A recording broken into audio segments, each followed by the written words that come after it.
Hello and welcome back to my top 12 of the year 2017. Today we're going to take a look at my place 11, and that is Thea, The Awakening. Turn-based strategy game, survival game, something in these lines. You basically play a group of survivors after a great catastrophe, which left humanity mostly uh, dead and split up all over the country or something. I'm not sure about this anymore. It's been a while since I played it. It must have been somewhere around the beginning of the year. So, yeah. And you have different gods you can play. You have to unlock them by, for example, then it unlocks a random god of the basic gods, and then are these special gods which you unlock by special challenges, like finish the game by completing the Cosmic Tree quest or unlock all other gods. Well, these are the two. And the thing is, the developers are pretty good on this game. They added a lot of free content and just added how was it called? Coffee for Programming DLC, which is basically a little gift you can give them if you want. It doesn't do anything for you, just to support the developers. Yeah. And you basically have to choose one of your gods. With every game you play as these gods, you basically get more experience depending on what you manage to do in this game, even if your whole colony dies. And with experience you unlock new abilities. You just start with Zoria and Mokosh, I believe, and unlocked Zavarok, not especially my bonus, my favorite. But yeah. As you can see, I played a lot with Mokosh. Well, not a real lot, but some lot. And you start by choosing your difficulty, and the village focus as well as your god. The village focus is basically which starting characters you get. I'll get to that once we're in the game. And the really nice thing on the difficulty thing is you can customize your difficulty by, yeah, giving some bonus things and other things to it. But it also reduces the final score if you go for a easier difficulty. But that also plays into the XP you earn in battles in a playthrough. So let's just start on normal. I just want to make it a short video. So let's play this. Smokosh, we get an additional field and some. What did I take as a starting thing? I hope I took warriors. Yeah. And you get these kind of events going on and on. And I skip the tutorial. And yeah, you get experience and how's it called? Research points. Research points, once it's full, you get a real research point. With that, you can research new resources or crafting things or buildings. And as you can see, we have one right here. Also, we have one village and an expedition. This game recently even got a multiplayer, I believe. Well, not recently, but it got a multiplayer. And if we go into the inventory of the town, I believe it was, yep, we see that we have different sources of resources here. Wood, vegetables and grain. You usually get one wood and one food, of any food, and one additional, and you may have other things because the map is randomly generated.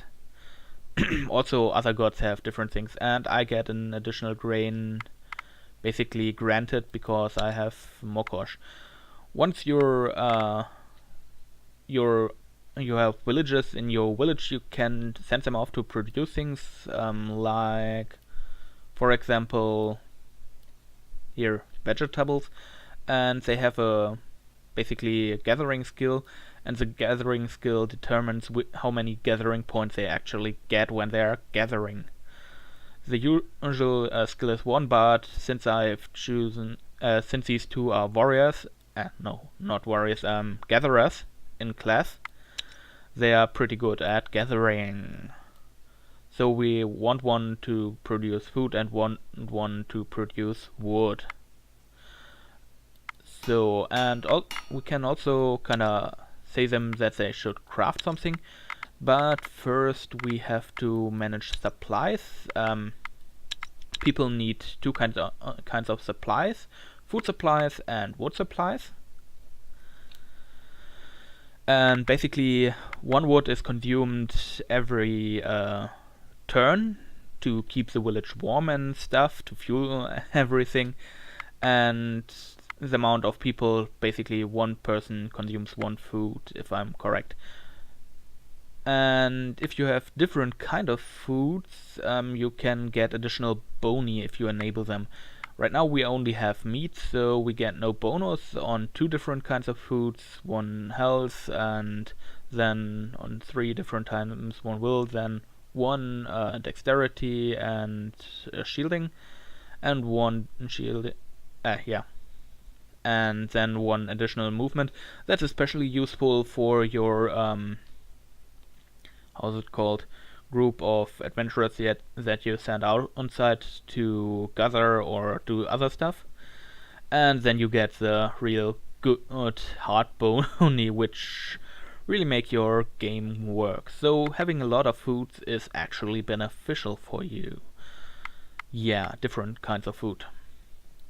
And then you have basically this screen here where you can equip your units, characters, whatsoever, and they have a level and hit points and a lot of other stuff which are basically important for you doing things. And he seems like a warrior as a class. Yep. Well, these 2 are gatherers and this one is a craftsman. The thing is, I basically want to have him this weapon. All weapons have also different probabilities. No, not probabilities. Abilities and yeah, these kinds of stuff. And also they weight a certain amount of weight. Well, which you can't go over the weight limit, sadly. So yeah. And all these abilities come in once you have a challenge. Let's try to get a challenge here with our starting party of whatever. I don't know what they are. And let's investigate. Stumble across some ruins of an old city engulfed in a mist and mystery. So we have right now we have 2 options. This means there will be a fight or basically a danger there and a check, and this shows how difficult it will be for our current party.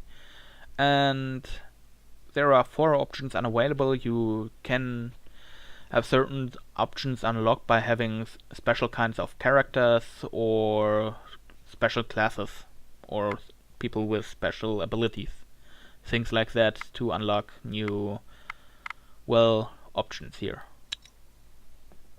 You're building, looking for a stone and a metal built affair, and you hear a clunking noise. Then you a blunt thud before you're able to do anything.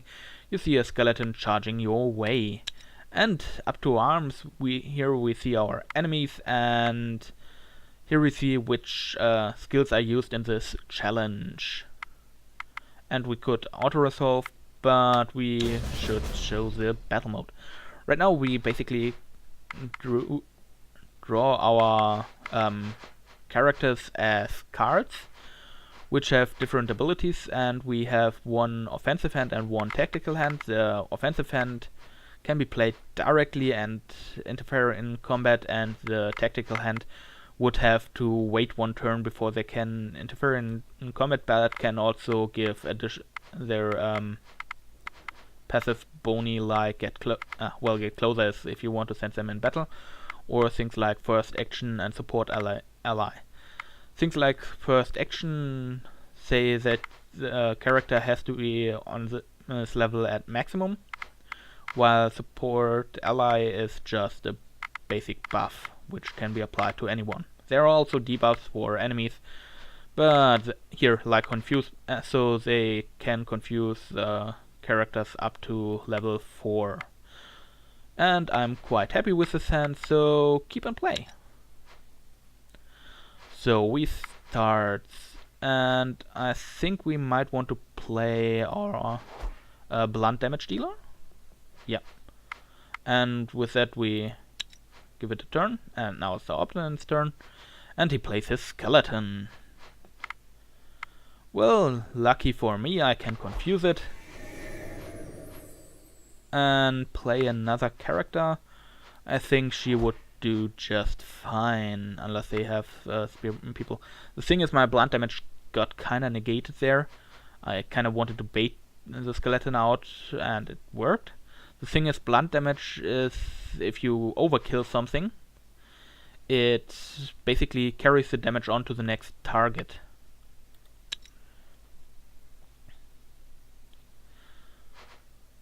But only once. And you see this confused. This is what the characters would get if I give them get closer. This poison damage here deals double damage once it hits an enemy that already has been wounded, and she will basically randomly choose either to attack this one or this one. It's a 50-50 chance, basically. So yeah, let's get on with it.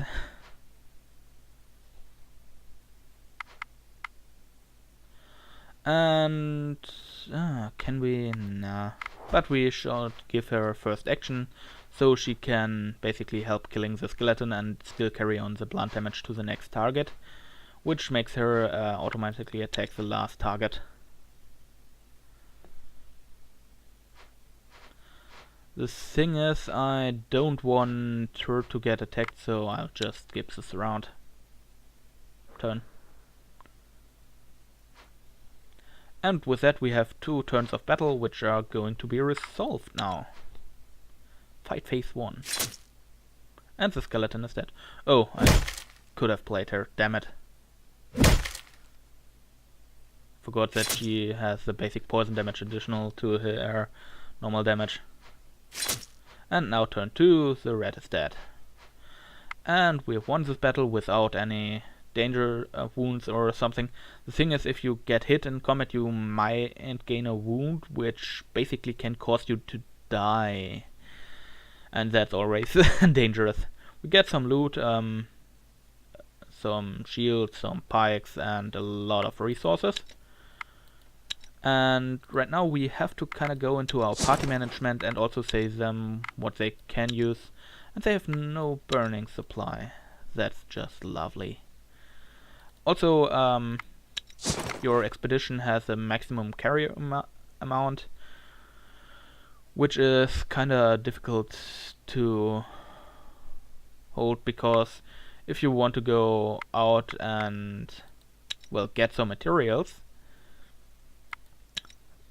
here, for example, these herbs or the wood, or later these wines when you unlock them, or especially heavy materials like clay, which is good that we have it here, or building materials, we kinda have to stack them all in their inventory, and they weigh a lot, so they may go back to village a lot more often and spend a lot less time producing things. Right now, to the research thing, we have the different materials we could research, and I'm personally a fan of these vines since we have them close, but clay would also come in handy later. Also, you only see the one materials next to it, and these materials are not visible either here or on the map, but you kinda know what they are once you played it once or something. And yeah, we'll go for the wines. We get 5 wines to start with it, and we could also go for crafting things that are different items, food items and weaponry, or armor and jewelry. And all these weapon types do different things, and I'll get to that in a second. Also, you can build different buildings in your village that also do different things. Yeah, let's go into our village here and get for crafting production something. Gathering tools. Kinda want to... damn it. That's why I did not want to burn this stuff. Right now we would have to give all of our wood to it, but I'm not going to do that right now. But I can show you something else for vests right now. Depending on which materials we use, the type of armor changes. Not only how's it called? Visually, but also in what they do. For example, if I would use vines, not here, but there, we would get a vine gardening or something. Or for double leather, we get even 1 dexterity, but 1 less armor for our things. Yeah. And that way also the weapon works, and later you have a crazy amount of materials you could use. The same goes for buildings. If you use different materials for them, they give different bonuses. Basically, the better tier the materials are, the better are the bonuses. But there are also some materials which are useful for different things.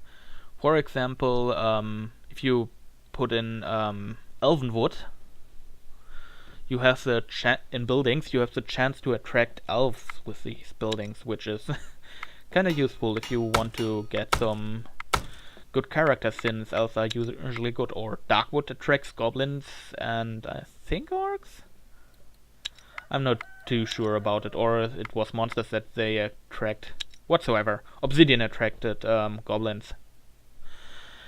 Yeah, I hope you enjoyed it and you could take anything out of it. And, well, I'll see you again in place 10 if I did not completely scare you off. Bye.